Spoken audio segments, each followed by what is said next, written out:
Hey there guys, Shane here from Fugatech 3D Printing, and today we're going to check out some enabled PLA.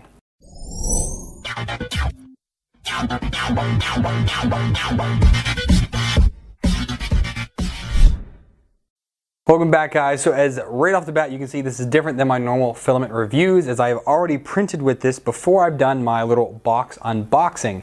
I only did that because I bought this filament off of Woot quite a long time ago. And because I ordered 3 different colors, I didn't get 3 different colors. I have 2 blue and a green. And because I ordered 3 different colors and I didn't receive that, Woot refunded me for 2 of the rolls. So I ended up paying very little money for 3 rolls of filament. Now I wish I could say that all of these performed very well, but I can't. I did have 1 roll perform moderately well, 1 roll that just was horrible, and another roll that's brand new here that I have not used yet. So first let's talk about the spool real quick and the box that it comes in. And it comes in a very simple brown box. It has their label stuck on here. It says here that it is a 1.5 millimeter filament. It is 1 kilogram.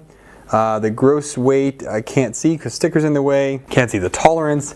And it says that it is blue. It comes shrink wrapped in here. I'm not going to open this one up right now because I don't need to. But one interesting thing to note inside the bag with the filament and the Deskment pack is this itty bitty little enabled flashlight, which is funny also because it doesn't come with those little goofy batteries. I think this takes like the LRV 44s or LR 44s, or those little tiny button batteries are.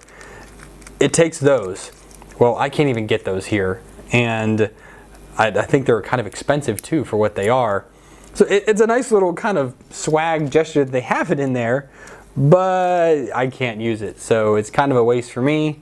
I now have 3 of them. Well, there's 1 in here and I have 2 sitting on the desk just waiting to be used for something. Okay, so let's talk about the filament and what I did. So as you can see here, this green, there are a lot of issues here. Like it eventually just totally went kaput. Now I thought I could blame the CR10 for this, as this was printed in 1 print on the CR10. And it started printing out the first probably 50 or 100 layers were actually great layers. There were no issues anywhere with any of that. And most of the neck of this violin came out really well. Now I was printing this for Halloween for my daughter, and I had, wasn't down here for like 2 days. This took almost 2 days to print. And then when I did come down, I ended up stopping it just because the sheer under extrusion that was going on. And I honestly still cannot tell 100% what caused this, but it does seem to be like a ton of inconsistencies in this roll in particular. I did not have this issue with the blue, which we'll talk about in a moment, but this spool just was bad. I mean, it just was a horrible spool, and honestly ended up being free to me. But I just honestly cannot get over at how well it was printing for the first hour or 2 that I was down here with this, and then for how bad it was a day later. As I'm popping out some of this support that's built into the model, it's fantastic support. And everything is just where it should be, and everything comes off just how it should on these first few layers. But again, once it got going, it just totally blew up in my face. So I'm pretty upset about the green roll. That was a total wash. Don't get that. Okay, now for the blue roll, I did this a ginormous print, and I want to say that this took 20 hours or so with a ton of support that was in here. This is for the CR10 control box and sits on there, and it has a spool. You can snap this right here onto the front. I should say a spool holder, and you snap this on the front. I'm not a huge fan of that, but I did like how everything was all combined. On this side, there are a ton of different notches and hangers here for all the tools that come with the CR10. Another great thing to have with it. Then you have this tray and this hole for a glue stick. Again, another great thing to have right with your 3D printer. So I was really liking the model for that fact. And then here in the back, it gets better, trust me. There is a spot here for a Raspberry Pi 3. That's where the model kind of sucks because I had to put support in there, and it took me like an hour to dig support out of here. Even though I did custom support here and there, still took quite a long time. And then it has this little cover here that kind of snaps on but kind of doesn't. I'm not really sure how it's supposed to get on there properly because it doesn't really work well for me. Yeah, I don't know. I don't know, that just sucks. So, my Raspberry Pi 3 is sadly in use. I want to try to slide it in there. But the model is a very unique look into what you can print for your 3D printer, so I did like that. One thing that did screw up with the model is there is a humongous layer shift right here, and that was from the CR10 shifting on its Y-axis, and it was a good 1.5 millimeter shift. And I did notice it till we were mostly done. I was like, you know what? I've already used a ton of the filament. Might as well just keep going, because the filament at this point was basically free. So there was no reason to stop it. I just wanted to see how it would finish out. So it came out okay. And then here I have the blue in a vase, but the vase failed. There definitely was some under extrusion going on. So this was one of those filaments that when you print a vase, you need to up your extrusion multiplier. Very few filaments I have found are that way.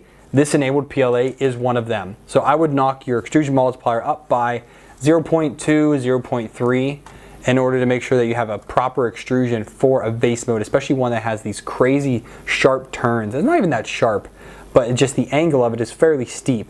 And it really needs that extra extrusion to make sure that all the layers actually bond together, because clearly it did not. So a while back you guys saw my practical prints video, and I featured this pocket hole jig that I printed off of Thingiverse. Did not create this, but then I did not have the brass fittings, but now I do. So these are guide tubes, make sure you don't chew up the plastic to get in there, and you just set this down on your piece of wood, you clamp it down, drill your holes in here, and there you have some pocket holes drilled in.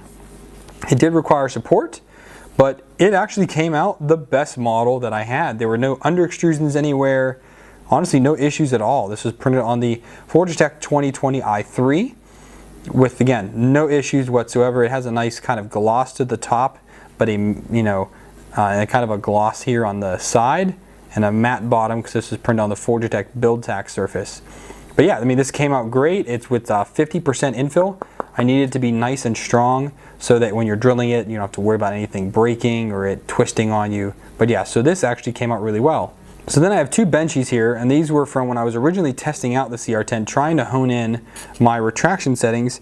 And there is a little bit of stringing, and again, that is 100% from retraction. I just didn't have the CR10 fully honed in by then. But other than that, all the layers, fully filled in. There was no under extruded layers anywhere on these. A little bit of zitting, again, from the retraction not being set up. And the first layer was less than ideal, but it did work out okay. But again, I wanted to see here if even on a small part, did I have any under extrusion issues, which on these I did not. And here's another really small part. As you can see on my hand, this is very small. This is like the Elvin Archer STL, something like that. Fairly detailed print, printed on the CR10. And that's her hair came out pretty well. Her back, the quiver, all of the arrows here. And you can even see how they are raggedy edges, and they're supposed to be that way apparently. But the ears, really, really well. It did need a little bit of support underneath this arm, and on this one I didn't think it needed any support, but yeah, it should have had a little bit. And the hair here at the bottom completely failed. That's because of the printer. But again, looking at this at a 0.1 millimeter layer height, there are no under extruded lines. So this blue roll filament was much better than the green roll. Now it might not seem I have a lot of prints here. This green was a good 3/4 of the roll, and I ended up trying a few other test prints out and all of them were failing. So clearly that roll was just trash. That just got thrown rest away.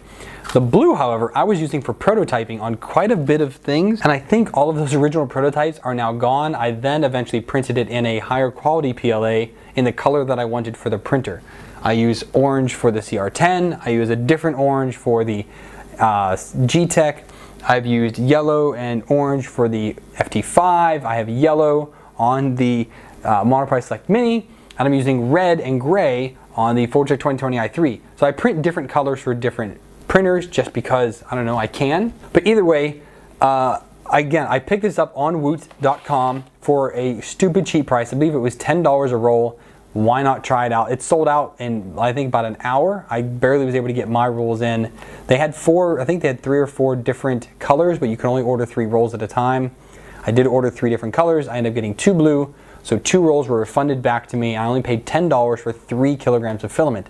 That's not bad, but still, if it doesn't even work, it's kind kind of useless. So I'd like to say go out and get this filament, but if you see it on sale and you want something really, really cheap and you're willing to take a gamble, by all means, purchase it.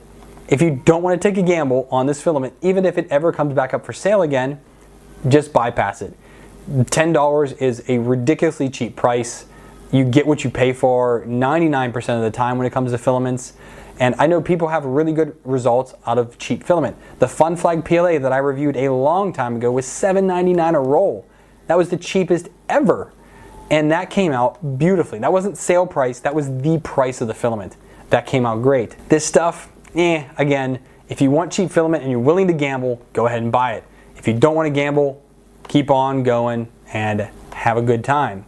Alright guys, thank you for watching. If you liked this video and if you found it useful, please give it a thumbs up. If you didn't, thumbs down. Talk in the comments down below. I would love to hear from you. I reply to every comment, so please make sure you comment down below. So if you guys want to support me, best thing to do, hit that subscribe button. There's a bell icon right beside it. Go ahead and give that a click. That way you get an email notification anytime I upload new content, and that way you can stay up to date with everything that comes out with me. If you want to support me financially, down below is going to be a Patreon link. Donate me $1 more. I greatly appreciate current Patreons. You guys are awesome. The funds I receive via Patreon fund filament reviews just like this. I used Patreon money to buy this, as I said I would, and I'm reviewing it on the channel. So I thank you guys for your patronage. If you want to support me without spending your money, down below, lots of affiliate links. Go ahead, add those to your bookmarks. Do your daily shopping with those. I get a little slice of anything that you buy. Christmas is on its way. So I appreciate anything you guys do for me, even if it is just to watch this video. So thank you guys for watching, and until next time, happy printing.